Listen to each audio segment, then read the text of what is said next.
একটা ছেলের কারণে আপনারা আলহামদুলিল্লাহ গর্বিত। এ ক্রিকেট বিশ্বে আপনাদেরকে আলোকিত করেছে, বাংলাদেশকে আলোকিত করেছে মুস্তাফিজ, তাই না? এই ছেলেটাকে পার্শ্ববর্তী দেশ একটা ফ্রেন্ডলি ম্যাচে যেতে দিল না। দেশের প্রতি, ক্রিকেটের প্রতি এটা চরম অপমান। বাংলাদেশের ক্রিকেট বোর্ড এরকম বিব্রতকর পরিস্থিতি ভারতে গিয়ে আবার টি-20 খেলার সিদ্ধান্ত প্রত্যাহার করেছে। দাবি ছিল যে এই খেলাটা শ্রীলঙ্কায় হোক, আমরা যাব। ক্রিকেট বোর্ড এই সঙ্গত দাবিটাকে মানল না। আমরা দুঃখিত, আমরা লজ্জিত। এখনো সময় আছে, আমরা অনুরোধ করি আপনারা আপনাদের সিদ্ধান্ত রিভিউ করেন।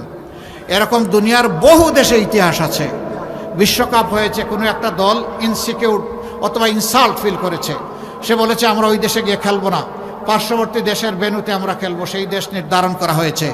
যদি অন্যদের জন্য তাই করা হয়, বাংলাদেশের জন্য কেন করা হবে না?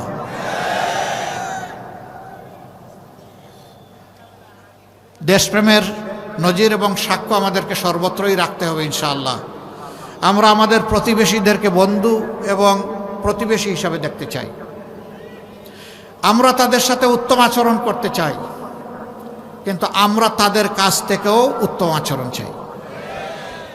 আমাদের কথা সাফ, আমরা ন্যায়সঙ্গত পন্থায় কারো কোনো ক্ষতি না করেই তাদের সাথে উত্তম সম্পর্ক আমরা রাখতে চাই, আমরা উত্তম বন্ধু হিসাবে রাখতে চাই। কিন্তু আল্লাহর কসম, আমরা কাউকে প্রভু হিসাবে আসতে দেব না। প্রভু আমাদের একজন, আল্লাহ রাব্বুল আলামিন, এর বাইরে আমাদের কোনো প্রভু নাই। এই ব্যাপারে আমরা আপোষহীন। আমরা আশা করি আমাদের এই বিষয়টা মর্যাদার চোখে সবাই দেখবেন ইনশাআল্লাহ।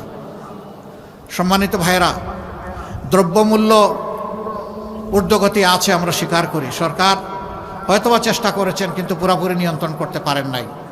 দুইটা দুষ্ট চক্রের কারণে দ্রব্যমূল্যের এই অবস্থা। একটা হচ্ছে চাঁদাবাজ, আর একটা হচ্ছে সিন্ডিকেট। আমরা আপনাদেরকে কথা দিচ্ছি, আল্লাহ আমাদেরকে সুযোগ দিলে প্রথমে চাঁদাবাজের হাত শক্ত করে ধরে ফেলব, তারপরে সিন্ডিকেট ভেঙে চুরমার করে দেব। কোথাও কোনো সিন্ডিকেটের অস্তিত্ব রাখা হবে না। শাসন হবে জনগণের শাসন। এই জন্য চিৎকার দিয়েই বলছি, আমরা জামাতে ইসলামের বিজয় চাই না, আমরা 18 কোটি মানুষের বিজয় চাই। 18 কোটি মানুষ মুক্ত হলে আমরাও মুক্ত। 18 কোটি মানুষ যদি দালাল একেবারেই বিপজ্জনক পজিশনে পড়ে যায়, আমরাও বিপজ্জনক পজিশনে পড়ে যাব।